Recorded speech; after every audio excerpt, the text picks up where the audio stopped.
Okay guys, welcome back to English Learning with Miss Riris.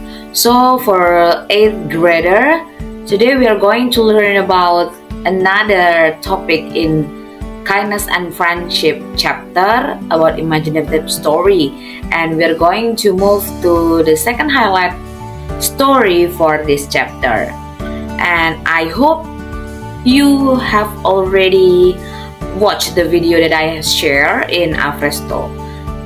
Miss harap kalian sudah menonton ya video atau cerita yang udah Miss share di Afresto, dan bahkan kita juga sudah menonton di kelas bersama-sama. Silakan ditonton ulang kembali, dan kali ini Miss akan menjelaskan tentang apa yang akan kita pelajari dari video tersebut atau cerita tersebut. Ya, masih ingat tentunya ceritanya ya, Elephant and Friends ya, gajah dan teman-temannya. So guys, before going further, let me tell you about the learning goals of this topic. The first goal is students are able to describe characters, trait, and behavior in an elephant and his friend's story. The second goal is the students are able to identify the elements of the story and entitled An Elephant and His Friends. And the third, students are able to identify the detailed information from the story by answering the question correctly. Well, everybody, I hope you all have watched the video, so I will not discuss this video wider. Saya nggak akan bahas lagi video ini terlalu luas karena kita sudah menonton bersama-sama di kelas, dan juga saya harap kalian juga sudah mengulang menontonnya ya. So I'm going to describe about this one. How to describe characters, trait, and behavior in a story. So guys, to express trait and behavior, we need adjective. Dan minggu lalu Miss sudah mengingatkan bahwa materi selanjutnya adalah tentang adjective.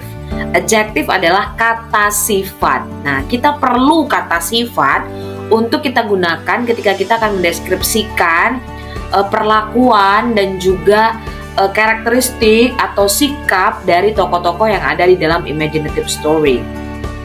Adjectives like shy, mean, honest, friendly, or rude can describe the character traits and behavior.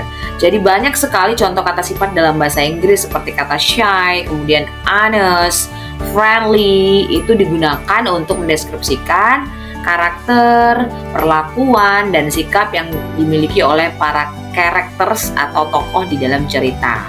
Nah, these adjectives helps a reader to understand more about their braveness maybe, or capacity, or morality. Jadi dengan adanya kata sifat, pembaca akan lebih mudah untuk memahami tentang keberanian dari tokoh dalam cerita, kemudian kepandaiannya, kecerdasannya, kapasitasnya, dan juga tentu morality atau moral dari setiap tokoh yang ada dalam cerita. Ada banyak contoh kata sifat seperti yang tertampil di layar, ada brave, shy, ferocious, clever, foolish, kemudian honest, kind, friendly, mean, cruel, rude, smart, arrogant, and so on and so forth, dan masih banyak yang lainnya. The adjectives also come after the past tense form of to be. Ingat, to be ya, dan to be yang dipakai dalam past tense itu ada dua, yaitu was dan were. Siapa saja yang boleh pakai was dan siapa saja yang boleh pakai were? Tentunya kalian masih ingat ya, dan silahkan recall memorinya. The past tense forms of some verb like become juga perlu menggunakan adjective. Jadi kita bisa menggunakan adjective ini bersamaan dengan to be, was atau were, atau dengan bersamaan dengan kata became. Karena ini pasif ya, jadi became atau become, menjadi. Nah, contohnya seperti yang tertampil di layar, silakan dilihat. The ugly duckling was shy. Was shy. Was di sini to be, dan shy di sini adalah kata sifat yang artinya adalah iya, malu. Dan yang contoh kedua adalah all the animals in the forest became rude to the elephant. became rude. Became di sini kata kerja, dan kata kerja became ini boleh digunakan bersamaan dengan kata sifat. Dan kata sifat yang dipakai dalam contoh adalah rude. Rude itu artinya adalah kasar ya. Sebagaimana di cerita di Elephant and Friends yang sudah kita tonton minggu lalu, semua animal yang ditemui oleh elephant bersikap rude ya, kasar secara verbal kata-kata kepada si elephant. Dan contoh yang ketiga, the white swans were friendly and honest with the ugly duckling. Were friendly and honest. To be yang dipakai adalah were. Kenapa pakai were? Perhatikan subjeknya the white swans. Swan-nya ada S-nya, berarti lebih dari satu sehingga menggunakan were. Kalau subjeknya tunggal atau hanya satu, maka menggunakan to be-nya was.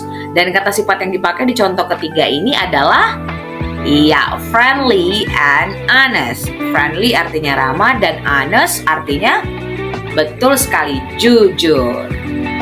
Nah, sekarang coba kita take a look on the following questions. Nah, di cerita tersebut dikatakan bahwa si monkey ngomong ke elephant, "You cannot swing from the trees like me." Nah, kira-kira kalimat ini menyatakan kalimat sifat apa ya? Coba dipikirkan. Sifat arrogant. Jadi untuk mengisi titik-titik tersebut, kita bisa isi dengan kata sifat yaitu arrogant. Monkey was arrogant. Nah, karena sikap arogannya dari si monkey, akhirnya si elephant become apa nih? Dia menjadi sedih. Elephant became sad. Ya, sedih itu bahasa Inggrisnya adalah sad. Kemudian lihat lagi percakapan yang kedua. Ini si tiger dengan elephant. Si tiger ngomong, "Mind your own business." Kira-kira kalau kalimat seperti ini itu kalimat yang menyatakan apa ya? Bisa sombong, bisa juga arrogant. Jadi tidak masalah kalau nomor 2 ini juga kalian isi dengan kata sifat arrogant. Tapi perhatikan di situ belum ada to be-nya. Nah, kira-kira kalau the tiger ini cuma satu ekor. To be-nya pakai apa ya? Was atau were?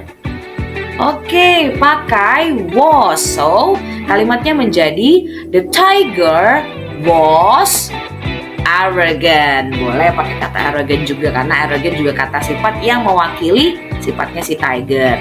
Nah, the elephant menjadi apa? Coba dicek lagi ke ceritanya ya. Nanti tuliskan jawabannya di Afresto. Dan jangan lupa masih ada pertanyaan berikutnya nih. Nah, silakan kalian isi titik-titik berikut ini dengan kata sifat yang bisa kalian tangkap setelah kalian menonton ulang cerita tersebut, atau kalian masih ingat cerita Elephant and Friends yang sudah kita tonton bersama-sama di kelas kemarin. Nah, silakan diisi. The rabbit was bla bla bla, the frog was bla bla bla, the fox was bla bla bla, the elephant became bla bla bla. Nah, bla bla bla ini atau titik-titik ini silakan diisi dengan satu kata sifat yang bisa kalian simpulkan setelah kalian melihat, menonton, membaca cerita The Elephant and His Friends. Terakhir, bisa mengingatkan kembali tentang elements of imaginative story. Nah, di dalam imaginative stories itu ada 3 elemen. Yang pertama orientation, complication, yang kedua dan yang terakhir adalah resolution. Dan ini sudah pernah disampaikan di awal chapter ya.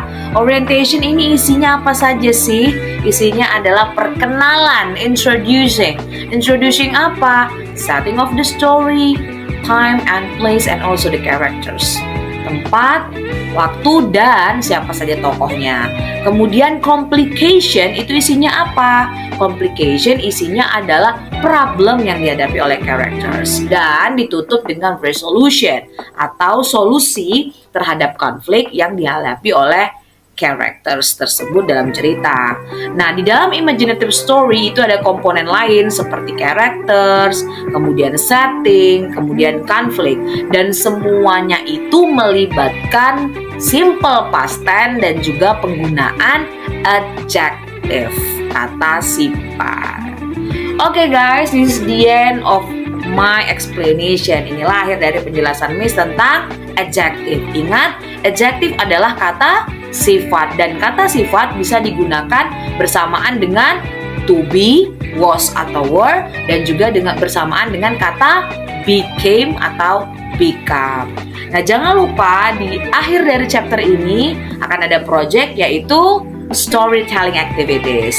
Dan nanti kalian boleh memilih mau storytelling dalam bentuk grup, atau kalian mau meng-create a storybook, atau kalian mau mengadakan puppet shows. Jadi ada 3 pilihan. Boleh dipikirkan dari sekarang akan menampilkan yang mana untuk final project dari chapter 2 ini.